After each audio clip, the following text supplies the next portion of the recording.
Di grup nggak ada yang balas Pak. Di grup apa grafis juga nggak ada yang respon. Ya, oke. Ya udah. Baik, kamu sudah sampai apa ini? Kan ini Pak kemarin yang project itu video layanan masyarakat. Ya. Kan kemarin kan kata Pak Edi itu mau dibuatin di Classroom, terus dapat file PPT-nya. Ya. Nah, saya tunggu Pak, maksudnya kan Bapak diupload file PPT-nya yang kemarin itu, cuman kan nggak ada penambahan tugas baru di Classroom. Ya. Kalau yang sudah jadi berarti punyamu. Gimana? Punyamu sudah jadi. Sudah Pak, itu udah tulis semua, maksudnya yang kayak visual style gitu-gitu, yang empat poin itu udah tulis semua. Ya udah, dipresentasikan coba. Oh iya benar Pak, tak cari dulu poinnya. Ya.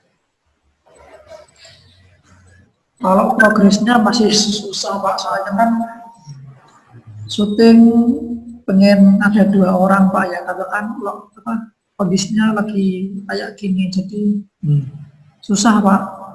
Oke. Ya coba lihat naskahnya nih. Oh ya benar. Ini saya share screen Pak. Ya. Lagi buka.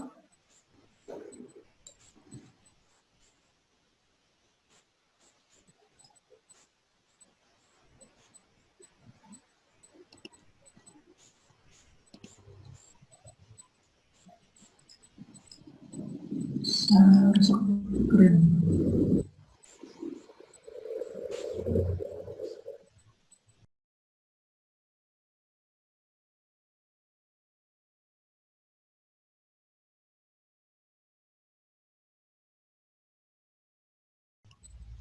Sudah kelihatan Pak? Oke, ya silakan. Nah jadi kan kemarin itu judulnya pentingnya cuci tangan dan pentingnya masker dan cuci tangan Pak ya. Ya. Itu sinopsisnya sama Pak yang seperti saya ceritakan kemarin itu, tapi ini ada yang saya ganti Pak sinopsisnya. Ini kan suatu siang ada 2 orang bernama itu Leo dan Anton, terus Leo tidak tahu kalau dirinya itu terinfeksi COVID atau mempunyai gejala COVID gitu. Terus Leo batuk-batuk, terus itu kan siangnya ketemu sama yang namanya Anton. Nah, Leonya ini mengajak salaman sama Anton, terus Antonnya kan dia menerapkan PSBB, menerapkan soal physical distancing, itu menolak Pak, dia menjaga jarak. Terus Anton yang melihat Leo batuk-batuk, dia memberi masker biar dipakai sama Leo, karena Leo nggak pakai masker itu Pak pas ketemu sama Anton. Terus di sini si Anton bilang sama Leo untuk sering-sering cuci tangan, seperti itu. Tidak lupa Anton juga menasihati buat jaga kesehatan, kalau bisa isolasi di rumah sendiri, seperti itu, isolasi mandiri. Nah, tapi Pak di sini pengen saya ubah itu, kalau ya biar gampang Pak ya pendekatannya atau penyampaiannya masyarakat, penyampaiannya kepada anak muda Pak ya. Di sini saya ganti dia ketemunya itu karena mau mabar game biar ramai. Nah di situ nanti tak selain ya jangan dekat-dekat, jaga jarak, pakai masker, terus kalau mau masuk, jadi nanti entah itu di taman atau di ruangan perumahan siapa gitu, ya peringatan lah Pak, cuci tangan. Walaupun mau main game satu ruangan, jaga jarak minimal 1,5 meter, terus cuci tangan seperti itu. Itu sinopsisnya seperti itu.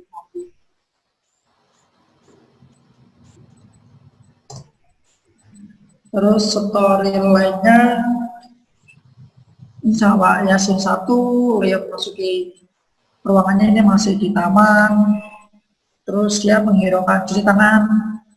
Si dua Leo ya duduk samping Anton yang mengajak ketemuan itu, mengajak salaman, tapi Antonnya menolak karena Antonnya mau menerapkan physical distancing, Pak. Nanti scene 3-nya ada Leo batuk-batuk di samping Anton, terus ya Antonnya sendiri dia sadar lah Pak, dia menjaga jarak seperti itu sih. Karena dia lihat Leo pas datang itu tidak menggunakan masker. Terus ceritanya di sini Anton memberi masker dan menjelaskan bahwa pentingnya itu menggunakan masker sama cuci tangan. Terus juga physical distancing ya Pak ya, terutama ya. Yang paling penting itu di scene 4 ini menekankan pesan-pesannya Pak. Terus scene 5 ini ya Leo pulang, terus dia tahu perkataan Anton disuruh isolasi mandiri sama physical distancing, terus ya dia menjalankan itu Pak, isolasi mandiri demi bersama seperti itu storyline-nya. Terus storytelling-nya, penyampaiannya ini kayak penceritaan ini didominasi oleh dubbing Pak. Bahkan 90% isinya nanti dubbing. Jadi videonya seperti video iklan Gojek yang budi seorang cendekiawan seperti itu loh Pak, nanti Pak. Kita ada dubbingnya terus dimasukin gitu. Menurut saya lebih gimana ya, lebih enak aja, soalnya videonya pas kita dubbing, videonya yang pasti kita di ruangan tertutup, videonya jelas, jernih, audionya jernih seperti itu. Jadi nanti, audio. Jadi nanti untuk videonya itu gesturnya Pak, mainnya nanti di gestur gitu biar gampang dipahami lah. Terus pengambilan gambarnya ya pas pakai masker, ngasih masker, batuk itu lebih ke close, lebih ke apa ya, close up nanti apa yang lagi dia lakuin itu yang ditekankan seperti itu Pak. Jadi nggak langsung semua making shoot itu enggak. Terus di sini kenapa milih dubbing? Lebih efektif untuk peralatan yang terbatas karena dubbing ya termasuk itu Pak, peralatannya juga terbatas. Kalau kita nggak pakai dubbing, pakai video apa yang kita rekam itu kan kadang ada suara angin, suara motor seperti itu Pak, meminimalisir itu sih hasilnya sih. Terus visual stylenya di sini mengambil banyak cahaya dan banyak scene close up agar pesan disampaikan dan lebih menekankan suatu objek.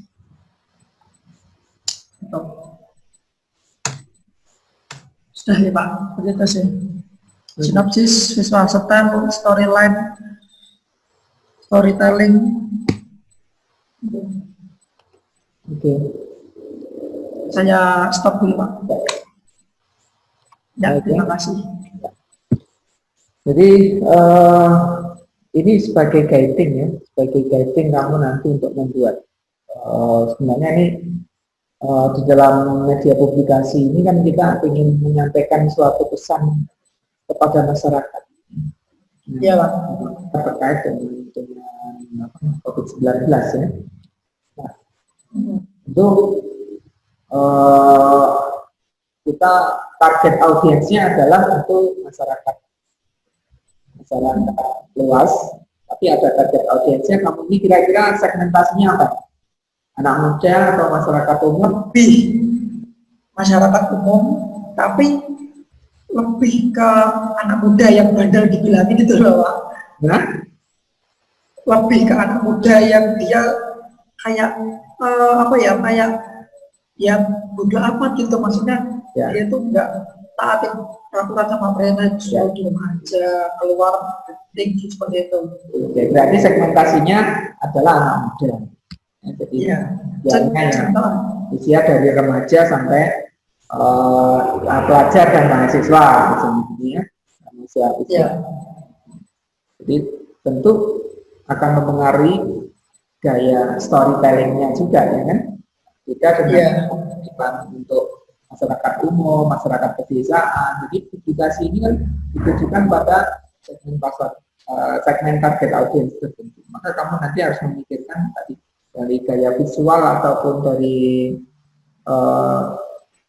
gaya bahasa kan ya. Jadi gaya bahasa, menggunakan bahasa-bahasa atau idiom-idiom, istilah-istilah yang bisa dimengerti oleh audiens kita. Jadi lebih cocok dengan audiens kita. Makanya kamu nanti harus memikirkan itu di dalam naskahnya nanti ya. Tentunya akan dilengkapi dengan naskahnya ya. Tapi gini Pak, kalau naskahnya nanti kan soalnya kita nggak sesuai naskah itu melulu. Contohnya kita nanti pas take tiba-tiba ada improvisasi gitu, tidak apa-apa Pak ya? Nggak apa-apa. Boleh-boleh aja gitu ya?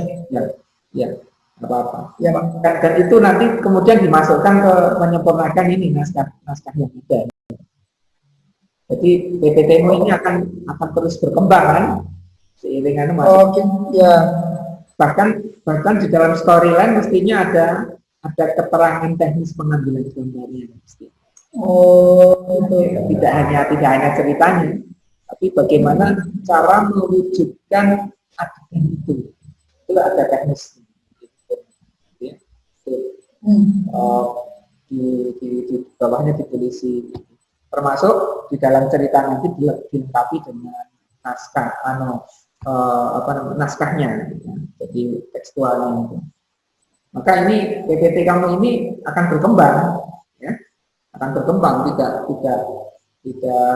monoton. Tapi untuk yang pertama kan tugas 3 itu ya yang sekarang aja yang dikirimkan. Nanti tugas berikutnya adalah perbaikan. Perbaikan itu kan setelah adanya perkembangan itu pasti akan ada perbedaan dan lebih lengkap lagi ya, termasuk tadi dikatakan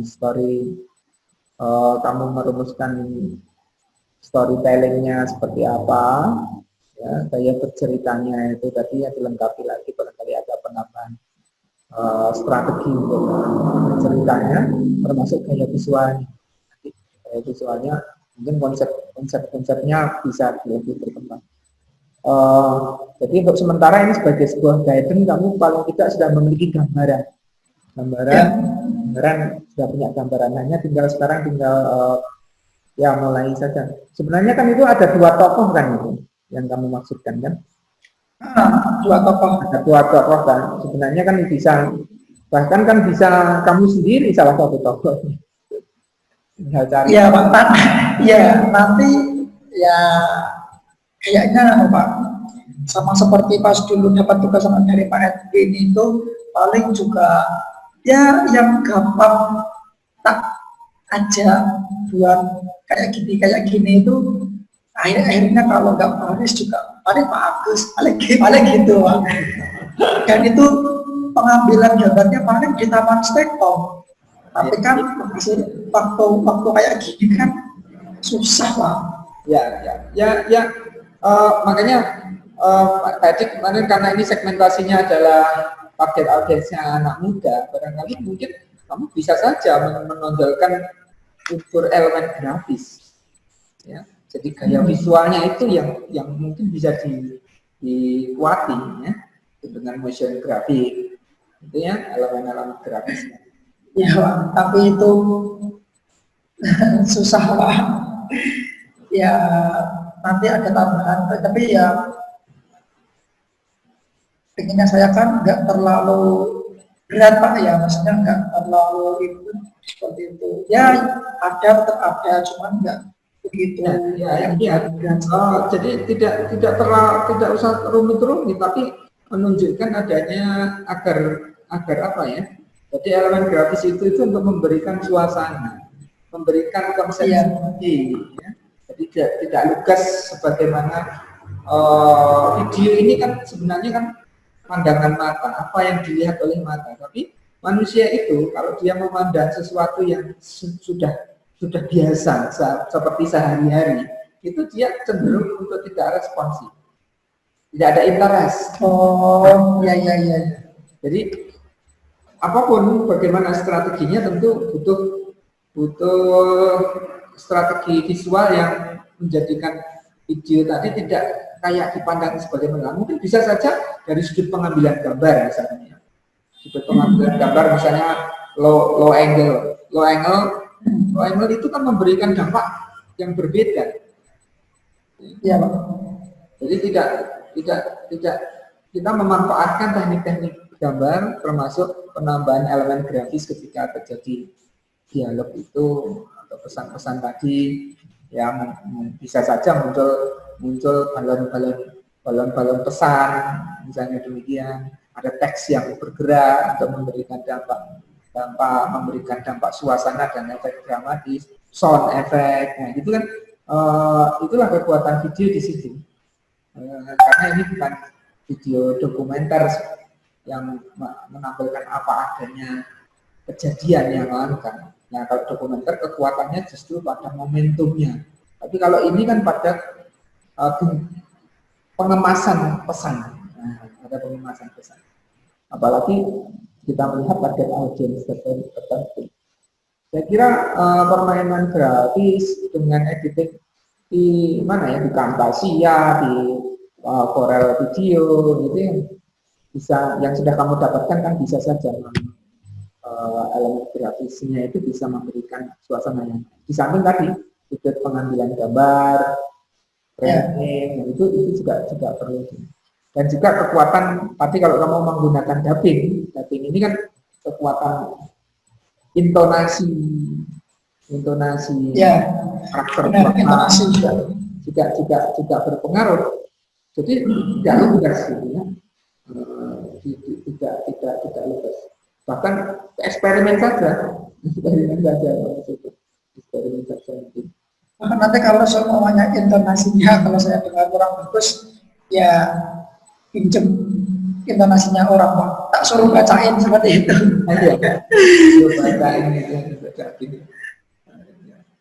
Minta suaranya buat tegas. Nah, ya jadi sebagaimana dulu Pak Edi kemukakan bahwa untuk tengah ini kan sebenarnya sudah masuk di UTS ya Pak ya kemarin ini. Iya. Jadi Kok UTS toh Pak? UAS toh Pak? Apanya? Kemarin mestinya sudah memasuki UTS, tapi banyak kemarin libur, ya. Oh iya, ngepas hari Jumat cuma Kamis sama terus itu lah. Makanya tugas kamu itu kan kemarin baru terangkan satu ini ya, video publikasi untuk COVID ini ya.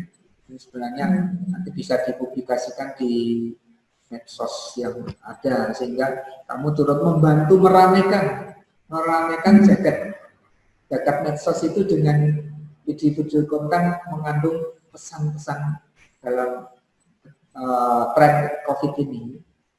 Itu kita berperan untuk memberikan informasi gitu. Saya kira sedikit banyak kalau itu nanti dibagikan, itu juga orang paling tidak akan andil kita lah. Jadi kepentingannya itu. Kemudian yang kedua nanti portofolio pribadi. Ya. Ini sekaligus kamu keterangan pribadi. Sebenarnya itu nanti menjadi syarat wisuda. Ya, syarat wisuda itu masing-masing mahasiswa harus membuat portofolio diri. Nah, kalau itu sekarang itu dibikin kan berarti sebenarnya serasa balik. Sekaligus jadi iya Pak. Ya, gitu kan? Karena itu akan membuat, gitu ya. Kemudian yang terakhir untuk UASnya adalah vlog tentang diri dan kuliah ini. Jadi sebenarnya portofolio tapi sebenarnya dikemas dalam bentuk video. Ya. Kalau yang tadi kan portofolio tapi dalam kemasan cetak, ya. Jadi publikasi cetak. Ini bagian dari mempublikasikan portofolio diri. Sementara kalau yang video itu nanti juga sebenarnya sekarang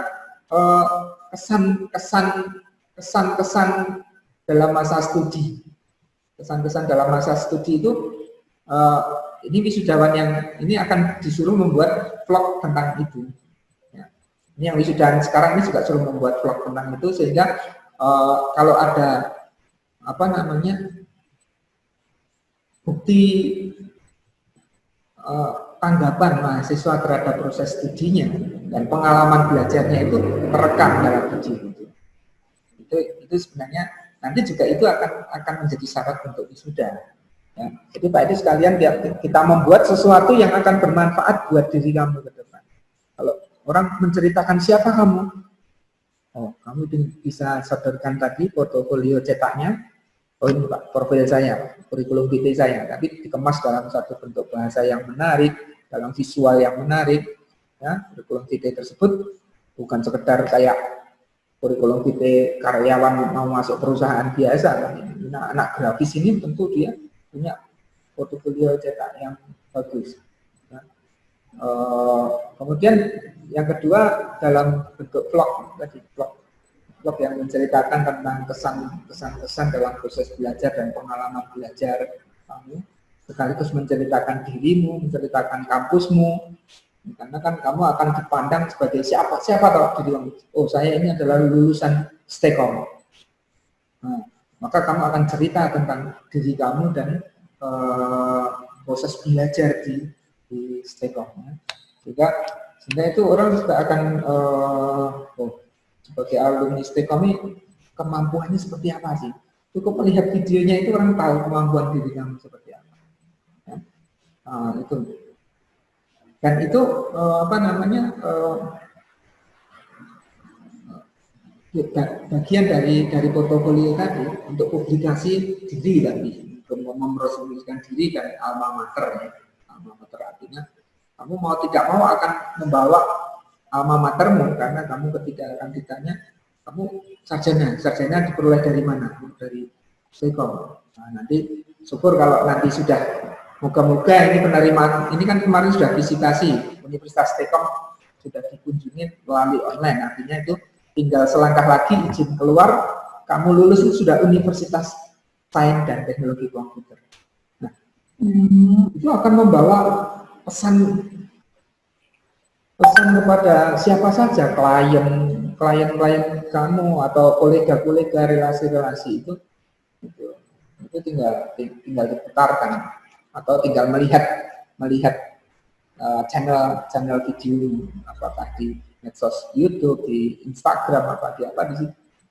Nah, kamu tinggal kalau mau lihat atau orang dikasih channel medsosmu akan ketemu video itu dan dia merepresentasikan, mewakili dirimu untuk menceritakan siapa dirimu, dari mana dan kemampuannya apa. Jadi tugasnya sebenarnya 3 itu yang terakhir ini sampai UAS untuk prosesnya itu. Cuman pentingnya berdiskusi ini kan untuk mengembangkan ide. Jadi Pak Edi selaku pembimbing dosen itu akan memberikan kontribusi untuk membimbing mahasiswa supaya ya sebagai sharing, sebagai partner untuk beradu argumentasi, untuk membantu memancing gagasan-gagasan. Nah, itu saya kira akan lebih maju lagi hasilnya. Ya. Jadi fungsinya seperti itu. Nah, ini berarti kan jangan kamu tunda-tunda, sudah jalankan saja terus ya. Jadi tiga tadi tinggal sampai akhir semester itu menjadi target, dan ketiga-tiganya akan memiliki manfaat yang satu, yang COVID ini adalah manfaat kamu terhadap situasi sekarang ini terhadap masyarakat, yang portofolio cetak bagi dirimu sendiri ketika itu menjadi kurikulum vitae-mu, portofolio dirimu, yang video pun sama adalah untuk portofolio diri ya. Dan semuanya akan berguna, dan untuk yang portofolio cetak maupun itu kan akan menjadi syarat wisuda gitu. Tapi sekarang kita fokuskan pada itu dulu, kalau bisa sudah mulai ya paling tidak sudah mulai Naskah nanti tak usahakan ya Pak, ya beberapa kayak naskah nanti terus storyboard gitu, kerjaan gitu-gitu Pak. ya Nanti ada progresnya. ya dan mungkin mulai take dan pengambilan gambar ya, mungkin eksperimentasi. Artinya minggu depan kamu laporkan progress report hasil Project ininya gitu. project ini, nah, perkembangannya sejauh mana gitu ya. Makin cepat Ya, makin cepat selesai. Sekarang Pak Edi gini aja, gampang mahasiswa pengen cepat selesai, udah target-target itu dipenuhi, selesai gitu aja ya. Jadi yang lambat ya tidak memenuhi, ya gimana lagi yang tidak memenuhi targetnya, dan itu pun untuk kepentingan mahasiswa sendiri juga ya. ya Pak. Oke, saya kira nanti kalau diskusi dengan kawan-kawan, dan tentu rekaman ini pun akan Pak Edi share supaya kawan-kawan juga melihat kita, kamu juga bisa memberikan apa yang menjadi target dari perkuliahan, dan semoga ya, sebenarnya Pak Edi harapannya kalian itu cepat, dan ini kan targetnya sebenarnya Agustus sudah maju ya, mestinya kan sudah selesai, tapi nampaknya perkembangannya agak lambat ini ya. Ya. Lah untuk skripsimu gimana? Mati Pak, itu lah gimana Pak ya? Itu kan skripsi kan kita kan buat kampanye profil. Saya kan buat kampanye profil. Terus kalau SD dia juga diliburkan, nggak ada yang mau di-tag video gitu loh Pak. Oke. Makanya kalau sekarang gini Pak, ya gimana?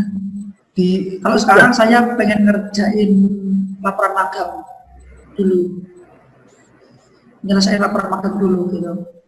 Ya, jadi makanya kita perlu adaptasi. Ini bimbingan Pak Edi pun demikian. Dia mau Saloka, akhirnya Saloka tutup kan, nggak bisa kan. Lalu sekarang dia mau fotografi. Lalu Pak Edi sudah rubah konsepnya, karena itu menjadi penghambat biar cepat. Oke, kamu bikin fotografi street di dalam situasi corona, sehingga menggambarkan keadaan kota Salatiga di tengah. Ambil dia fotografi kebetulan, tugas akhirnya ketiga ini. Dan yang bisa realistis. Kita enggak, yang tidak realistis itu nanti mundur. Ya. Kemudian cepat, harus cepat. Kalau tidak cepat, sebenarnya Pak Edi mendorong seperti itu sebenarnya. Nanti bahkan membantu untuk mengkomunikasikan dengan pihak terkait, misalnya kepada Pak Robi, kepada pembimbing, misalnya demikian itu. Nanti Pak Edi bersedia membantu untuk memberikan dorongan supaya, karena mahasiswa yang targetnya biar cepat lulus, tapi tidak sak-sae mengikuti prosedur. Makanya kita harus beradaptasi, termasuk kamu SD-mu sudah tidak bisa lagi, tidak ada aktivitas, saya ganti. Misalnya masih video misalnya video kan banyak genre kan, dokumenter, news kan bisa, news ya, berita seputar corona di kota Ambarawa. Nah, dalam bentuk news bisa saja news. Kamu menelitinya adalah meneliti bisa saja netizen jurnalistik, ya, netizen jurnalistik, di mana kita bisa melihat video-video netizen jurnalistik yang ada, dikaji seperti apa. Lah kamu membuat, bisa. Kamu membuat news. Nah, news itu kan bisa saja. Tapi kemudian kamu jelaskan aspek medianya, aspek teknisnya, aspek kontennya, ya. Itu saya kira bisa menjadi penelitian dari yang ada. Pak, nanti ya saya putar otak dulu Pak. Gimana? Saya putar otak dulu untuk skripsinya. Ya. Maksudnya yang bisa siswa itu Pak di situasi ini gitu loh. Ya. Nah, cepat saja, dan kalau sudah undang bikinkan draft proposalnya, diajukan Pak di melangkah. Karena ngejar Agustus, Pak. Nampaknya ini kalau spiritnya seperti ini, Pak Edi tidak yakin Bang, yang kemarin sudah melangkah ini, sebagian juga belum ya. Ya. Tapi Pak Edi dorong. Besok aja Pak Edi mau video call dengan mahasiswa seluruh yang ambil skripsi. Masalahnya apa? Pak undang ke dalam video konferensi. Masalahnya apa? Biar Pak Edi dorong. Gitu ya. Ya.